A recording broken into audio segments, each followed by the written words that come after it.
Welcome to Step One Finance and welcome to my new YouTube channel. Since this is my first ever time on YouTube, I'm going to tell you a little bit about myself and what brings me here. So my wife and I, we struggled with debt for quite some time. You know, just that paycheck to paycheck, tax return to tax return.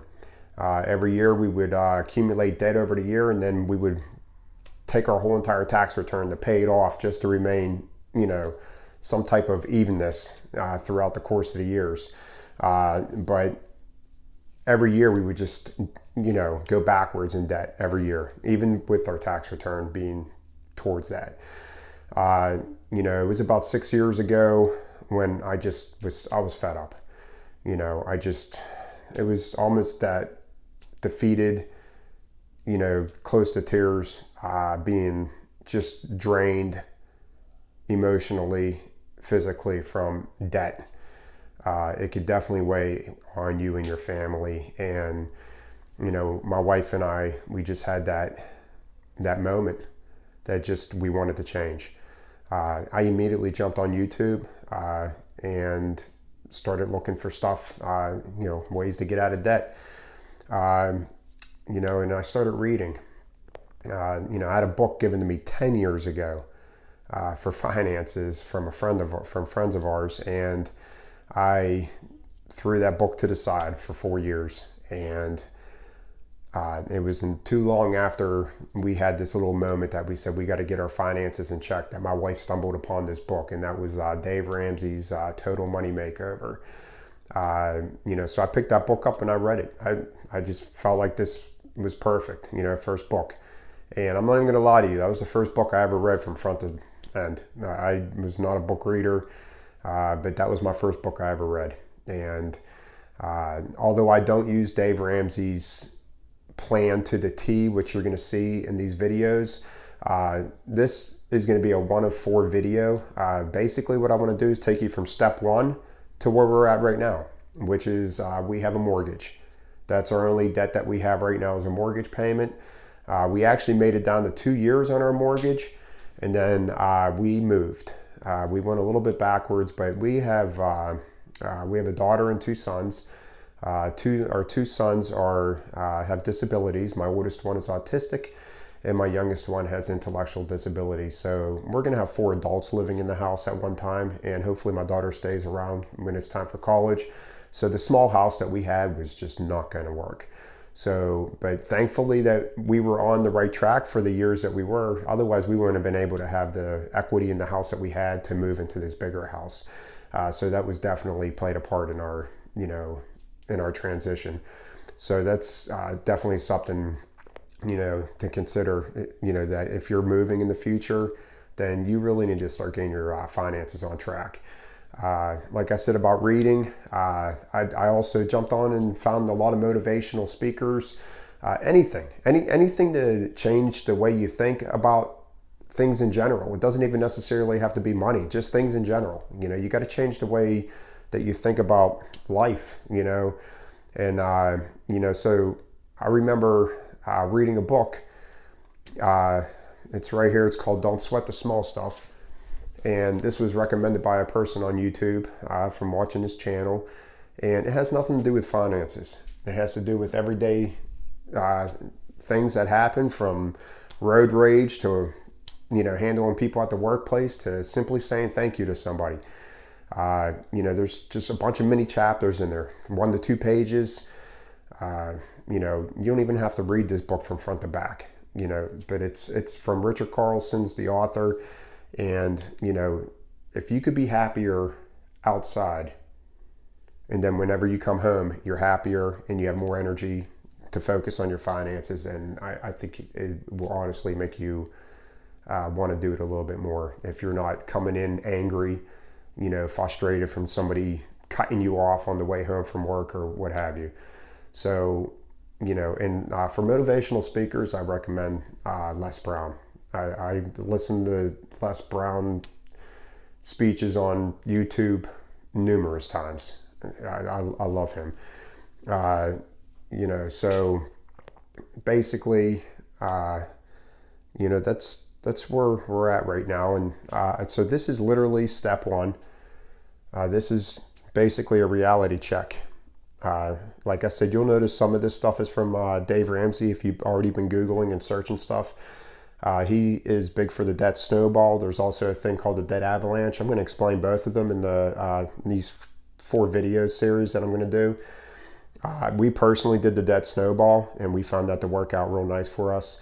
And basically, the debt snowball is you pay off your lowest balance to your highest balance, everything except the mortgage. And the debt avalanche is you pay off the highest interest rate to the lowest interest rate, everything but the mortgage. But in order to do that, you got to start here. You got to write things down. You got to look at things and start with the foundation. This is, like I said, a reality check here. So basically what I want you to do is I want you to get either a piece of paper and pen or a spreadsheet. You could use Microsoft if you want to. I found it a little bit more personal writing down on paper. And every time I write something down, I take a picture of it. So I have it for later on to look at if I'm at work and I just want to look at it. But I do want to say one more thing though. The reason why I'm on YouTube, after I did what I did and my wife and I got to where we're at right now, this became a new way for me. I spend hours a day now reading books, researching, and helping people. I just felt like this is not, it's tough. It's a tough road. You got to be on board with your spouse, and it's all or nothing. And if you get into this, believe me, you catch a little bug. Because it's very rewarding to see yourself starting to pay off debt. No matter what you do to snowball the avalanche, or if you have something else you guys are already doing that I don't know of, leave it in the comments below. I would love to hear what you guys are doing. No matter what you do, when you pay off that first thing and you see the progress, it's very rewarding. So I highly recommend doing something, like having some type of structure. So with that being said, this is the beginning. So you're going to get a piece of paper, spreadsheet. You're going to have 4 columns: your income, your bills, your totals, and your spend money. Your income is your pay, not your total gross pay, your take-home pay, and anything you do on the side. If you have any little side, thing you do for money on the, grass cutting, whatever, what have you, write that down here. We're going to write the totals down at the bottom of everything. If you have estimated pays, estimate down. Don't estimate up. I don't want you getting, too far ahead of yourself. Estimate down. But if you have extra money, you got to make sure you utilize that towards everything we're doing here. You no longer have spend money when you're doing this stuff. I'll get to that in a second. The second column is going to be bills. Write down all your monthly bills. If you have a yearly subscription, then divide it by 12 and put it in, because we want a monthly sum, and divide it by 12 and put it in your monthly column. Water, if your water bill's quarterly, divide it by 3. Trash, whatever, divide it by 3 and put it in your column, because we got to get monthly totals, an average monthly total. And then totals. This is overdue balances. If you have any overdue balances on your monthly bills, your electric, gas, water, car, whatever, get your overdue balances together, because we're going to attack this first. We need to get this taken care of before you start anything. And then your balances. So basically the way your spreadsheet or your piece of paper is going to read is electric, $80 for the month, $200 overdue. Gas, I owe $100 for the month, and I have a overdue balance of $400. Water, I owe $200. I have 0. So as long as you get what I'm saying. And then for the car, I owe $400 a month, and then for my balance, I owe 10 grand. All right, so that's, as long as you're not behind on your car payments, then you don't have overdue balances. And then credit cards, same thing. You pay $35 a month, you have a $2,000 balance. So get everything written up like that. You got to be able to see this stuff. It's got to stare you in the face. And then the last column is the biggest column. Spend money.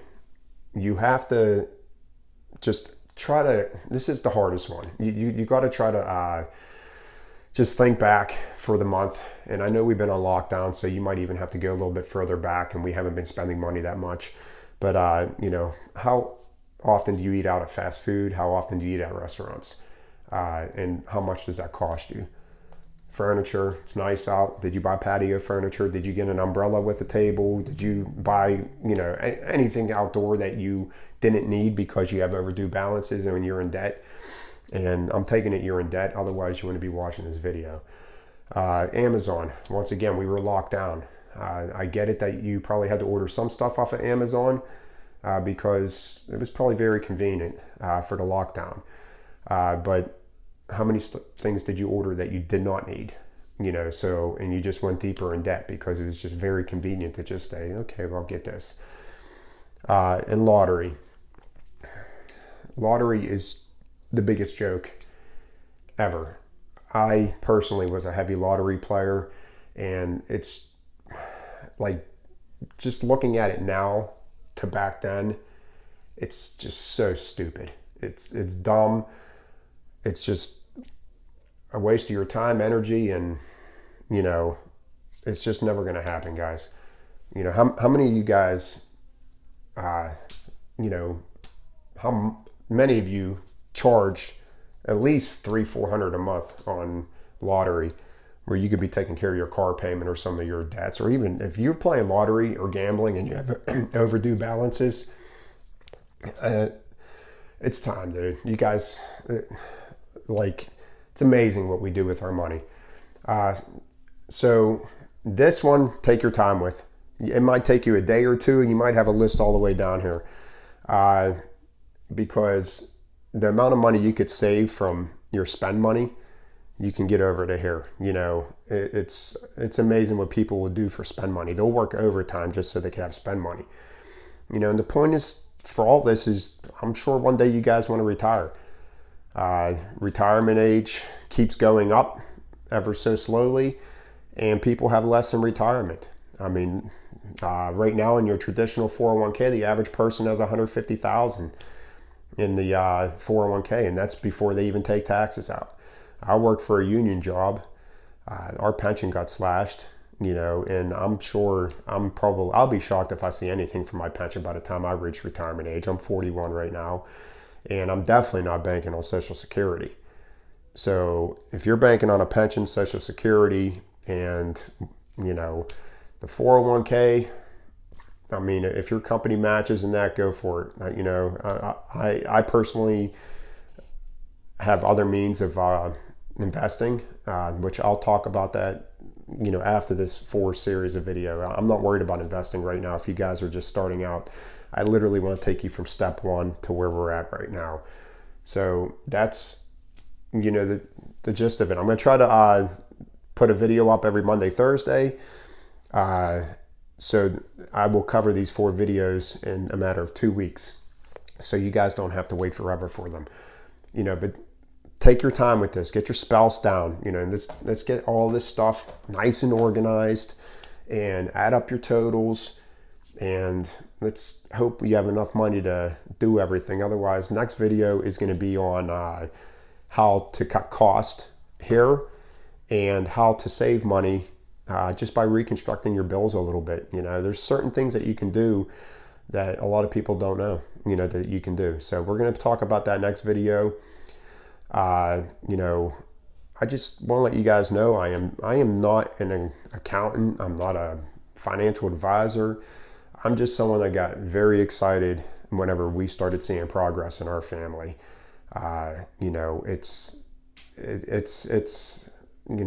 It's just something that, and then being able to help somebody else do the same thing, it was pretty cool. I go personally and try to help people. I've been sitting down with couples and that, so I figured that's why I came here. I found myself repeating myself a lot throughout the course of the day, so I figured, why not do a YouTube channel? So basically, down at the bottom here, the bills, groceries, and gas. When you're doing this whole entire get out of debt program, this is all you need. Bills, groceries, and gas. You do not need to spend money. All right, we're done spending. We're bills, groceries, and gas. That's it.